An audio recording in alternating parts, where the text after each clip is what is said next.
Escândalos de corrupção na política invadem os noticiários todos os dias. Mas será possível frear esse mal? Para discutir as formas de combate à corrupção, o Justiça do Trabalho na TV desta semana entrevista o advogado e consultor jurídico Felipe Gil França. O Estado não foi criado para nos proteger, o Estado foi criado para proteger as futuras gerações. Não perca!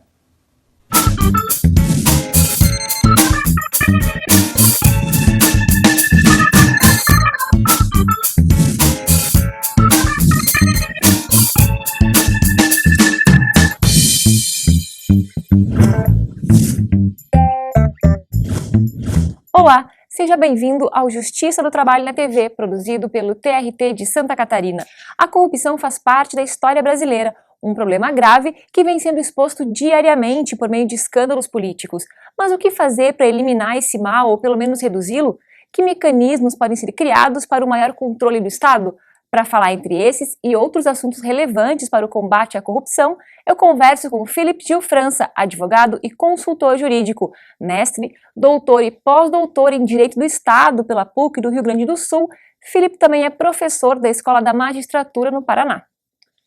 Felipe, seja bem-vindo. Obrigada pela presença no nosso programa para discutir esse tema, né, questão tão importante quanto a corrupção. E para começar, eu queria que você fizesse um pouquinho uma breve análise da atual conjuntura, atual situação do país diante das constantes aí, situações e casos de corrupção que a gente vê na mídia todos os dias. Obrigado pelo convite. A atual conjuntura que nós vivemos de corrupção é do copo transbordando.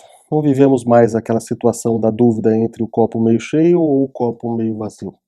Nós chegamos a um ponto de tamanha desproporcionalidade de atos de corrupção que a própria corrupção está ameaçando o sistema estatal. O que significa isso?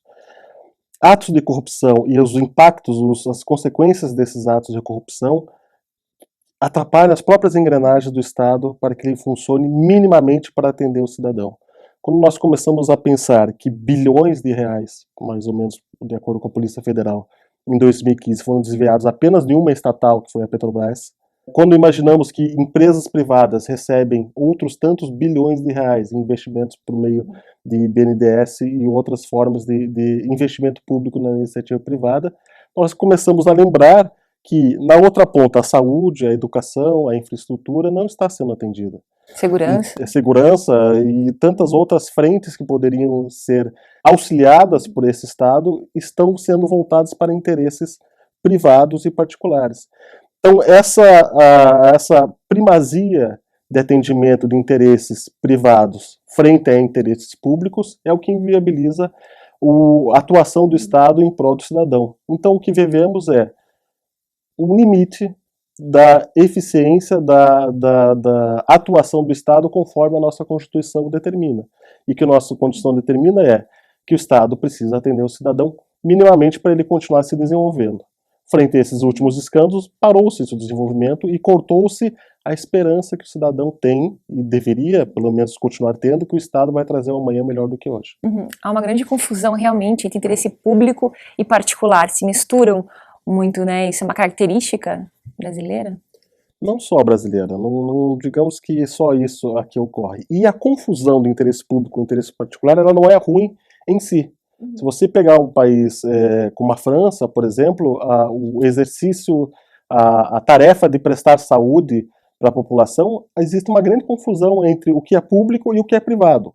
Mas o interesse, necessariamente, o objetivo final é de atender ao cidadão de maneira intersubjetiva. Então, assim, você precisa imaginar que a saúde, que é o nosso recorte que a gente está fazendo, precisa ser atendida ou de uma maneira objetiva ou de uma maneira subjetiva. Como pensar nisso no caso de fornecimento de medicamentos de alto custo, por exemplo? Eu salvo uma pessoa dando um medicamento de 10 milhões de reais, ou invisto esses 10 milhões de reais para todo um sistema de saúde em determinado município. São casos difíceis de resolver. O que a gente não pode aceitar... Que vão com frequência para o judiciário, inclusive. Inclusive, o que a gente não pode aceitar é que esses 10 milhões não vá nem para aquela pessoa doente, tampouco para a população, mas vá para o bolso de uma terceira, que está prejudicando tanto aquela pessoa que precisa da saúde para o Estado de forma subjetiva, para o sistema de maneira objetiva, e vá para a mão da pessoa que malandramente está passando para trás o Estado e o cidadão que realmente precisa do Estado. Porque é difícil compreender que o Estado hoje precisa ser um Estado necessário. É um Estado que tem que atuar de maneira mais forte para aquele que mais precisa e menos forte para aquele que menos precisa. Porque a gente vive num país muito grande.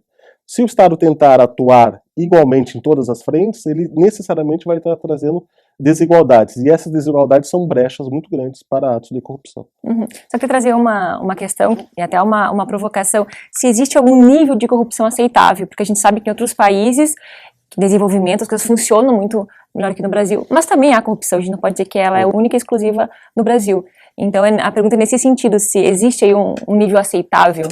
Vamos fazer assim, é necessário fazer um acordo semântico, né? Pelo menos dizer o que nós entendemos nessa conversa por corrupção. De tirar uma vantagem frente a um sistema estabelecido. Porque todos nós estamos buscando desenvolvimento porque nós temos o tempo comum para essa evolução. E isso é darwiniano, não tem jeito. O Estado ele não foi criado para nos proteger, o Estado foi criado para proteger as futuras gerações. Então o Estado precisa necessariamente proteger a nossa permanência para alimentar o próprio Estado. Então se a gente imaginar que esse Estado não tem como atuar de forma perfeita o tempo todo, porque o perfeito não evolui, o perfeito não melhora.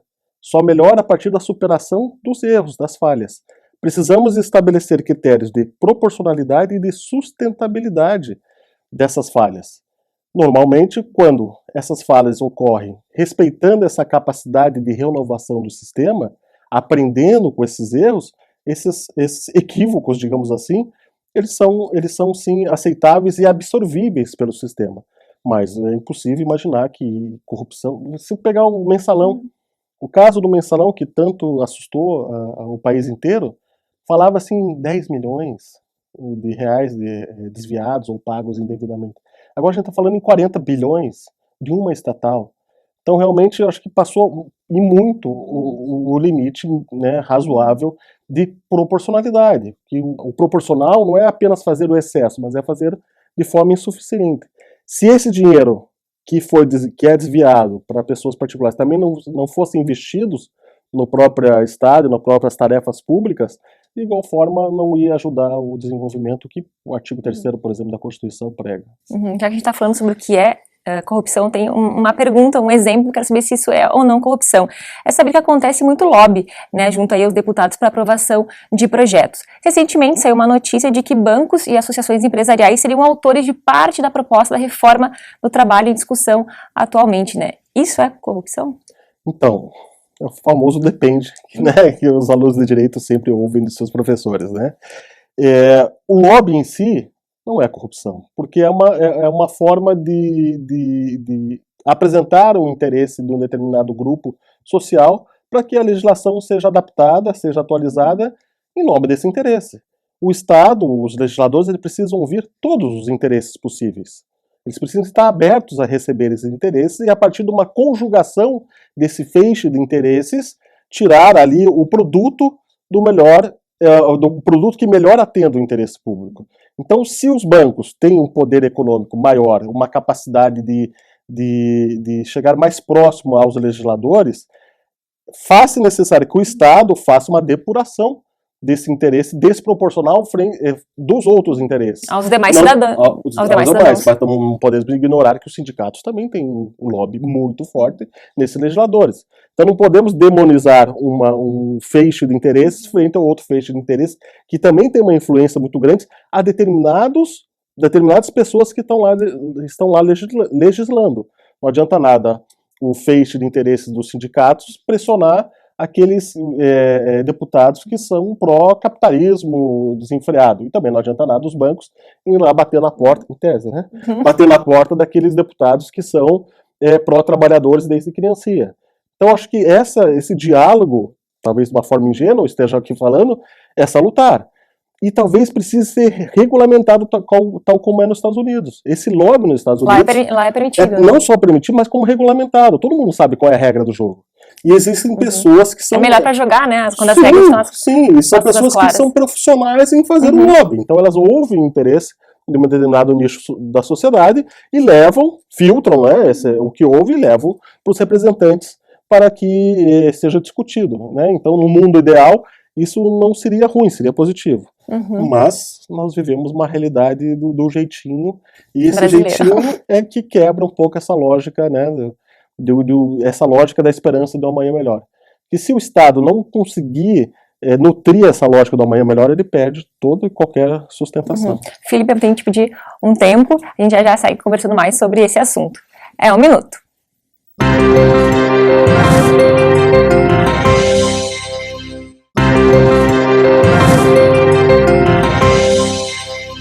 Voltamos para o segundo bloco do programa de hoje. Eu converso com o advogado Felipe Gil França sobre as formas de controle do Estado. Bom, Felipe, fala-se muito sobre o político corrupto, sobre o governador que roubou milhões, mas eu queria saber qual que é a responsabilidade daquele servidor público que cobra vantagem indevida do cidadão. Ele não agiu, né, a mando do governante nesses casos. Então, o que propicia esse tipo de situação no serviço público? São vários fatores. O recorte que nós podemos fazer é necessariamente a vontade de ser melhor do que o outro. Desde uma lógica do direito, uma lógica da sociedade pós-Revolução Francesa, nós nos preocupamos com o ter mais do que o ser.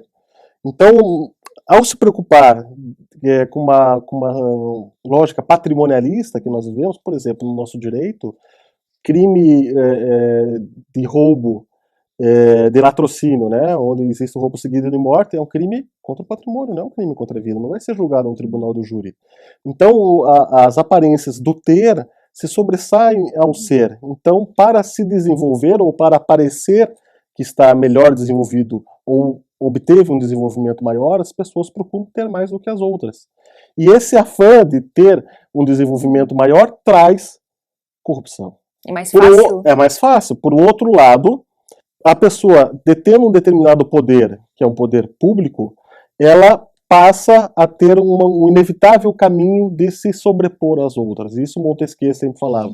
Quem tem poder tende a abusar dele, para trazer um benefício próprio ou para aqueles que lhe interessam. Então, é difícil responder se existe um motivo ou um outro motivo. É uma conjugação de motivos que trazem o agente público a buscar um benefício maior. Podemos dizer que dentro do mundo em que ele vive, ele sofre assédio moral no trabalho, ele é perseguido, então ele precisa roubar para compensar essa situação. Mas, de forma geral, buscar um desenvolvimento maior ou melhor, porque tem a oportunidade de fazer isso, coisa que o cidadão no dia a dia não tem, e quando, por exemplo, para o carro na vaga do idoso, e não é idoso, deficiente físico, etc., o faz, mas não o faz com esse mesmo sentido de trazer um prejuízo à administração pública ou à população. Então acho que a gente precisa também tomar muito cuidado de comparar duas coisas. A pessoa que tem um determinado ônus público nas mãos e utiliza esse ônus público em seu proveito pessoal, trazendo prejuízo para a população e ou para a administração.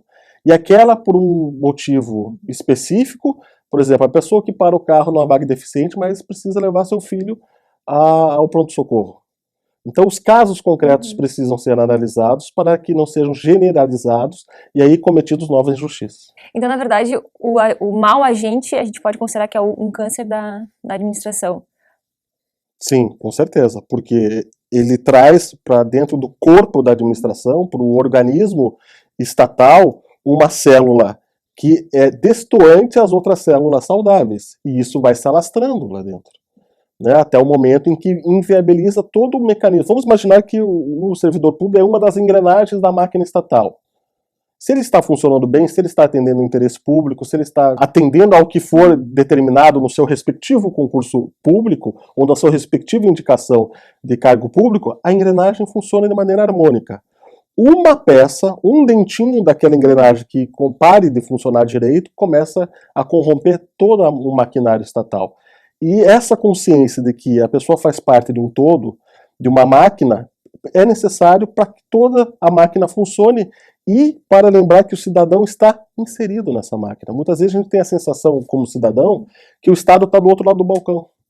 Não, nós também somos parte do Estado. Então, se nós não cumprimos os nossos deveres fundamentais, como votar bem, nós também estamos atrapalhando esse desenvolvimento da máquina. Acho que a questão do cuidado com o público, que não temos essa noção, né, de que somos uma república e temos que ter um cuidado maior com o que é público, porque o que é público é de todos. A gente não tem a noção de cuidar bem da praça faz parte também de cuidar bem do jardim.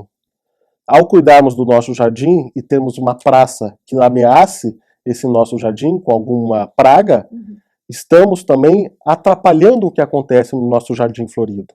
Nosso jardim florido não vai durar muito tempo se atrás do nosso muro tiver uma praga que ameace nossas flores. Em um dos seus artigos, você fala sobre a importância do controle estatal para a construção de um modelo eficiente de combate à corrupção. Queria que tu explicasse um pouquinho o que é exatamente esse controle estatal e qual é um controle eficaz estatal. A preocupação basicamente é fazer o correto, fazer bem feito e que traga efeitos concretos ao mundo real. Muitas pessoas compreendem ou leem o direito de forma distante ao mundo real, sem essa preocupação consequencialista do que é feito no Estado. Então a sugestão é que a boa administração pública, ela atue de maneira correta, faça bem feito e que traga efeitos concretos. Então é ser eficaz, fazer o correto, ser eficiente, fazer bem feito e ser efetiva, que traga efeitos concretos para as nossas vidas hoje. Não apenas assim, aquela promessa quase religiosa, amanhã você vai ter um futuro melhor, se você trabalhar bem, amanhã nós vamos te ajudar, que é o que nós estamos acostumados a sentir. Nós estamos acostumados querem viver bem hoje. Hoje, né? Senão o direito, como um sistema do Estado, passa a ser uma religião, que sempre promete amanhã melhor, mas nunca te dá um bom hoje.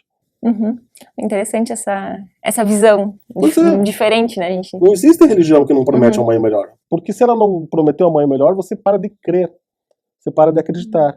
Você tira um fator essencial que sustenta o Estado, que é esperança.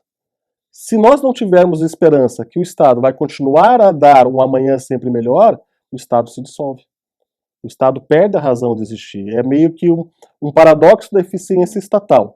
O Estado não pode ser bom o bastante para sanar todos os seus anseios e não pode ser ruim o bastante para nós chegarmos à conclusão que não precisamos dele. Não queremos mais dele. Que é a ideia hoje que está posta, né, de um Estado cada vez menor, um Estado mínimo.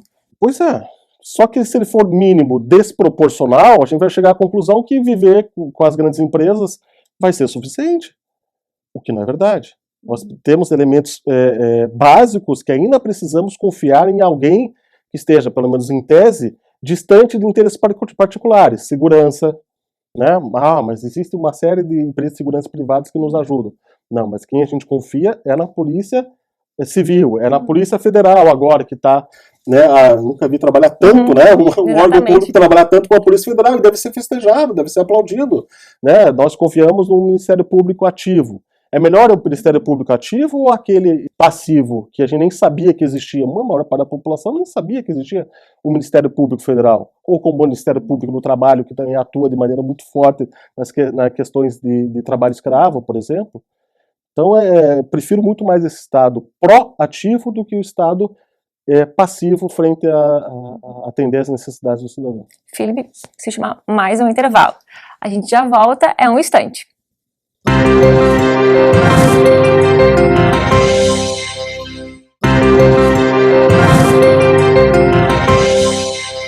Voltamos para o último bloco do programa de hoje sobre corrupção e formas de controle do Estado. Eu converso com o advogado Felipe Gil França.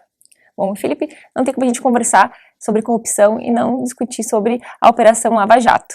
De um lado, então, a gente vê aí os defensores afirmam que ela representa uma grande mudança no combate à corrupção no país. Por outro, né, os críticos a julgam por suas precipitações e alguns abusos de autoridade. Como que você avalia a Lava Jato e o que de fato ela representa para a sociedade brasileira? Acredito que ela representa, o que eu acabei de falar, um sinal de esperança, que nós não podemos perder frente ao Estado. Nós precisamos manter a esperança que o Estado vai nos trazer esse amanhã melhor. E a Lava Jato é uma expressão estatal de poder. É uma expressão de que existe uma organização do Estado para proteger o interesse público. Então é isso que ela está trazendo. Se eventualmente ela está pecando em algum ponto ou no outro ponto, o maior produto que ela está trazendo é positivo. A gente percebe que ela já atua aí há mais de 3 anos, né? E que efetivamente poucos, né, dentro desse mundo aí que a gente vê de denúncias, efetivamente foram para a prisão, mais empresários, né? Agora está começando alguns deputados. Há algum prejuízo, assim, por conta dessa demora realmente nos processos e nos julgamentos? Então, se for comparar o que tanto o Ministério Público como o Judiciário, a Justiça Federal está fazendo nesses casos específicos, não há nada igual. Nunca foi tão rápido. Nunca tanta gente foi presa de maneira preventiva e justificada dentro desses processos. Então, dentro do mundo jurídico, dentro do mundo do direito, o saldo é positivo. Poderosos foram atrás das grades, mesmo que alguns estão lá em razão de, como a gente está ouvindo ultimamente, para ganhar alguma mesada ou para isolar, para que não delate ou que delate faça delação de determinadas pessoas, mas o saldo de velocidade de julgamento é diferente do que a gente via antes, mas diferente sob o ponto de vista positivo. E o saldo de pessoas poderosas presas, sem dúvida, nunca ocorreu no Brasil dessa forma como ocorreu, acho que nem no processo do Mensalão. Tanta gente está sendo alvo e certamente aqueles culpados serão condenados. Uhum. O número realmente é bastante expressivo, né? 100% dos ex-presidentes, e agora mais recentemente o próprio presidente, incluindo, né, nos escândalos estão sendo investigados, né? 12 governadores brasileiros, até a última pesquisa, a gente ainda não sabe, a última contagem, exatamente. 30% dos senadores e 10% dos deputados. Isso só aconteceu de uma única denúncia, que foi a da Odebrecht. Então, é muita gente realmente envolvida do executivo e legislativo. E eu pergunto, por que aparentemente acontece menos casos de corrupção no Poder Judiciário? Eu acho, sinceramente, que o modo de ingresso no Judiciário, que é pelo concurso público, afasta um pouco as pessoas que estão que têm essa propensão de corromper ou serem corrompidos.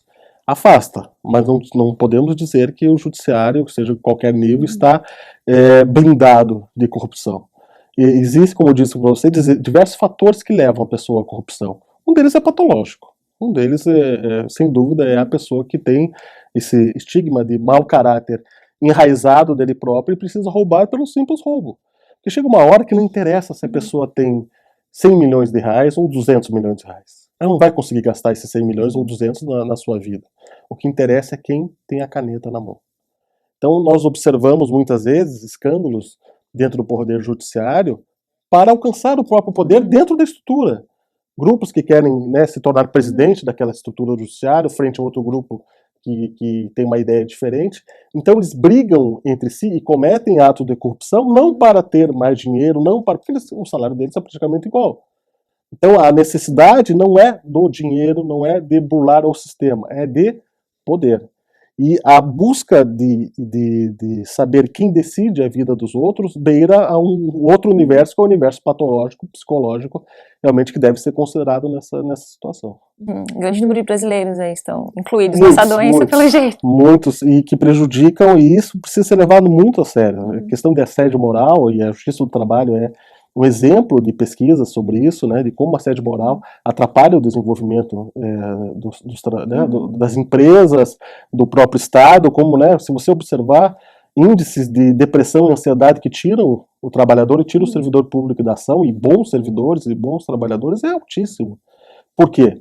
Porque aqueles chefes imediatos, muitas vezes, por disputa de poder, acham que, tendo a caneta na mão, podem fazer o que quiser com a vida dos outros. E isso não deixa de ser corrupção. Felipe, agora uma última pergunta, que a gente está, infelizmente, com o tempo chegando ao fim. É possível manter uma visão otimista? Eu acho que sim, porque existem importantes focos de ações estatais que nos trazem essa esperança. Podem ser criticados por estar na mídia, podem ser criticados por utilizarem essas novas meios de comunicação, mas eles demonstram para a população que ainda existe gente séria e preocupada em fazer o bom e o correto. Bom, Felipe, obrigada, foi um prazer conversar com você, obrigada pela presença no nosso programa hoje. Eu que agradeço, muito obrigado. Hoje conversamos com o advogado Felipe Gil França sobre combate à corrupção. Nos vemos no próximo programa, até lá!